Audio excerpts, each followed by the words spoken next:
Salut la famille! Aujourd'hui, une bonne partie de la population mondiale est confinée à cause du coronavirus. Mais qu'est-ce qu'en réalité? Un virus. Simple. Un virus, c'est un agent infectieux non vivant qui va infecter un hôte. Donc l'hôte va être un humain, un végétal ou un animal. Prenons par exemple à tout hasard le coronavirus. Basique. C'est un virus qui va essentiellement empoisonner l'appareil respiratoire et une fois qu'il arrive au niveau des bronches, il va infecter les cellules qui composent l'arbre respiratoire en les détournant de leur fonction première, c'est-à-dire assurer la respiration.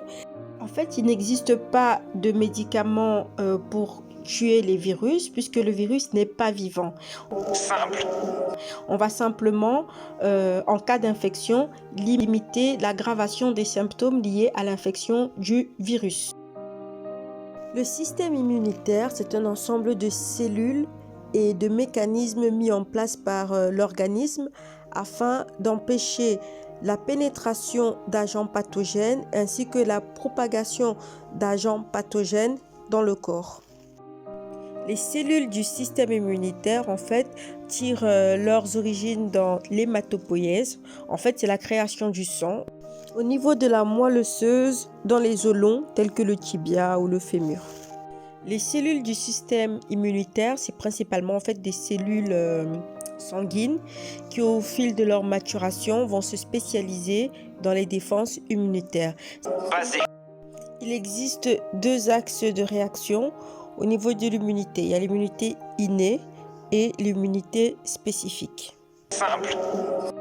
L'immunité innée, c'est une réponse qui va être généralisée, c'est-à-dire elle ne va pas cibler un agent pathogène bien précis. En fait, elle va être une réponse que l'organisme va donner à tout type d'attaque. Tandis que l'immunité spécifique, elle va faire appel aux lymphocytes B et les lymphocytes T.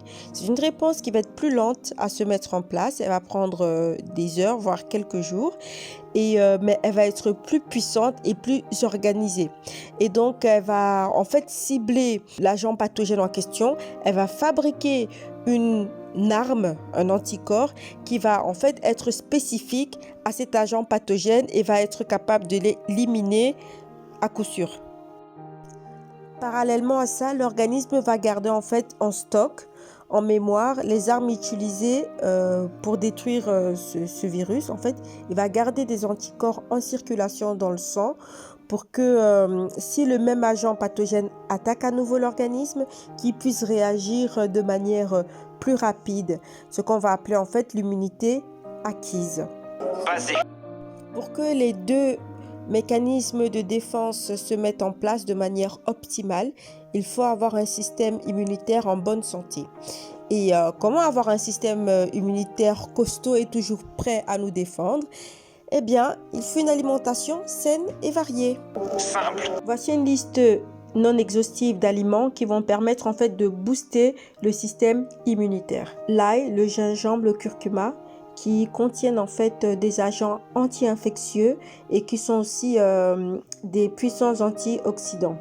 Avant le kiwi, la carotte, qui ont énormément de vitamine C, la vitamine C qui permet en fait l'absorption du fer au niveau de l'intestin et qui est aussi un puissant antioxydant.